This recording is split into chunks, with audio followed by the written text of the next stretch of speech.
ദൈവനാമം മഹത്വമുണ്ടാകട്ടെ. മനോഹരവും പ്രശാന്തവുമായിരിക്കുന്ന നല്ലൊരു പ്രഭാതവും കൂടെ കാണുവാൻ സർവശക്തനായ ദൈവം നമുക്ക് ഭാഗ്യമൊരുക്കി തന്നല്ലോ.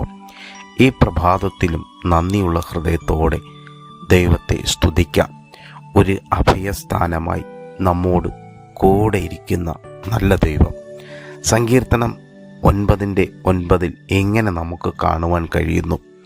യഹോവ പീഡിതന് ഒരു അഭയസ്ഥാനം, കഷ്ടകാലത്ത് ഒരു അഭയസ്ഥാനം തന്നെ.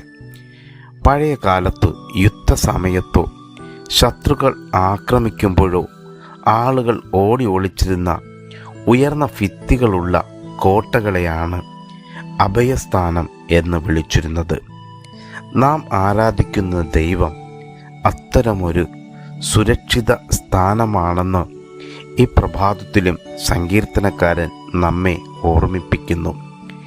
ഈ മനോഹരമായ പ്രഭാതത്തിലും നമുക്കും സങ്കീർത്തനക്കാരനോട് ചേർന്ന് പറയാം, എൻ്റെ കഷ്ടതയുടെ സമയത്ത് ചേർത്ത് നിർത്താൻ ഒരു മനുഷ്യൻ പോലും ഇല്ലാതിരുന്നപ്പോഴും എന്നെ ചേർത്ത് നിർത്തിയത് ദൈവമാണ്, ദൈവത്തിൻ്റെ സ്നേഹമാണ്.